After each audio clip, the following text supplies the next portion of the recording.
কাঁচা আমের যত ধরনের আচার আছে আমার তো মনে হয় এই আচারটাই সব থেকে সেরা। আসসালামু আলাইকুম এভরিওয়ান। আজ আপনাদের সাথে শেয়ার করব কাঁচা আমের টক ঝাল মিষ্টি আচার। এই আচারটা আপনারা একবার বানিয়ে অনায়াসে সারা বছর সংরক্ষণ করতে পারবেন। খুবই মজার হয়, তৈরি করাটাও খুবই সহজ। খুব সহজভাবে আমি আজকের এই আচারের রেসিপিটি আপনাদের সাথে শেয়ার করেছি।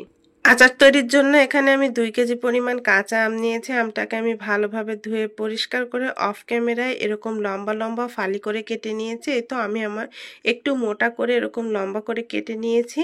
খুব ভালোভাবে ধুয়ে আমি পানিটা ঝরিয়ে নিয়েছি। এবার একটা বড় প্লেটের উপর ছড়িয়ে নিয়ে এখানে দিয়ে দিলাম 1 চা চামচ পরিমাণ লবণ, 1 চা চামচ হলুদের গুঁড়া, হাফ চা চামচ মরিচের গুঁড়া। তারপর খুব ভালোভাবে মাখিয়ে এটাকে আমি রোদে শুকিয়ে নেব 2-3 ঘন্টা। এতে করে আমের যে এক্সট্রা পানি আছে সেটা ঝরে যাবে, আচারটাও ভালো হবে। তবে আপনাদের যদি রোদের ব্যবস্থা না থাকে তাহলে ফ্যানের বাতাসে রেখে দিতে পারেন 4-5 ঘন্টার জন্য। এতে করে আচারটা অনেক বেশি ভালো হবে। আচারের জন্য আমি একটা মশলার পেস্ট তৈরি করে নেব। এই জন্য এখানে আমি নিয়েছি 1 চা চামচ পরিমাণ আস্ত জিরা, 1 চা চামচ আস্ত ধনিয়া, 1 চা চামচ হলুদ সরিষা, 1 চা চামচ কালো সরিষা, একটু আদা নিয়েছি, আর নিয়েছি 2টা রসুন। এগুলোকে আমি খুব ভালোভাবে ব্লেন্ডারে ব্লেন্ড করে নিয়েছি। এই তো 4-5 ঘন্টা পর আমটা শুকিয়ে এসেছে, পানিটাও খুব ভালোভাবে টেনে গিয়েছে। এবার আমি আচারটা তৈরি করে নেব।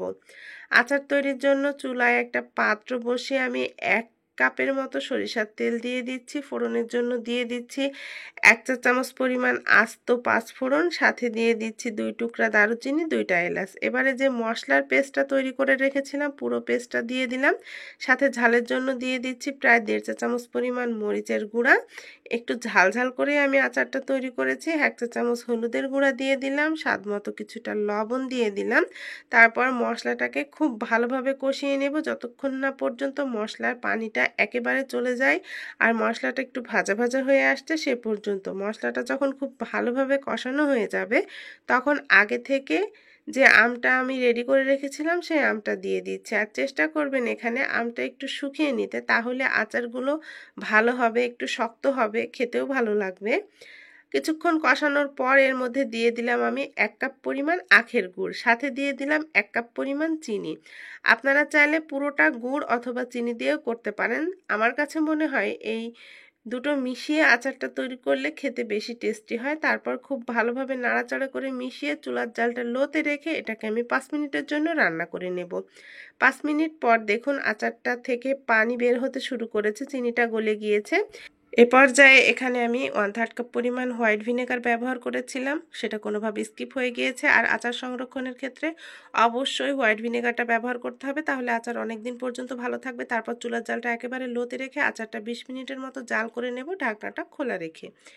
আচারের জন্য একটি স্পেশাল মশলা তৈরি করে নেব। এর জন্য নিয়েছি 1 চা চামচ আস্ত জিরা, 1 চা চামচ আস্ত ধনিয়া, 1 চা চামচ পাঁচফোড়ন, 1 চা চামচ মৌরি, 2 টুকরা দারুচিনি, 2টা এলাচ আর 5-6টার মতো শুকনা মরিচ। এগুলোকে শুকনো খোলায় একটু ভালোভাবে ভেজে নেব, তারপর আধা ভাঙা করে গুঁড়ো করে নেব।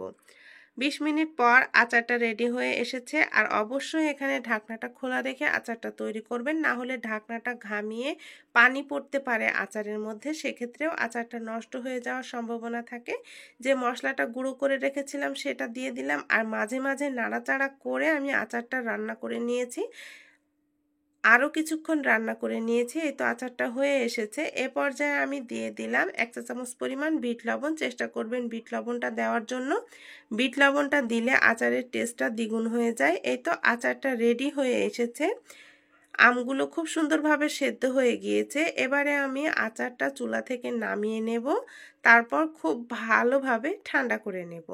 এই তো আচারটা আমি ঠান্ডা করে নিয়েছি। এবার আমি আচারটা পরিবেশন করে নিচ্ছি। আমি একটা সার্ভিং ডিশে আচারটা পরিবেশন করে নিচ্ছি। আপনারা যে কোনো এয়ারটাইট বয়েম বা জারে ভরে আচারটা সংরক্ষণ করতে পারেন সারা বছরের জন্য। চেষ্টা করবেন কাচের বয়ামে সংরক্ষণ করতে, তাহলে আচারটা অনেক দিন পর্যন্ত ভালো থাকবে। যদি রুমের স্বাভাবিক তাপমাত্রায় সংরক্ষণ করতে চান তাহলে মাঝে মাঝে একটু রোদে দেবেন, তাহলে এটা সারা বছর ভালো থাকবে। আর আপনারা যদি ফ্রিজে সংরক্ষণ করতে চান তাহলে ফ্রিজের নর্মাল চেম্বারে রেখে দেবেন, এটা সারা বছর ভালো থাকবে।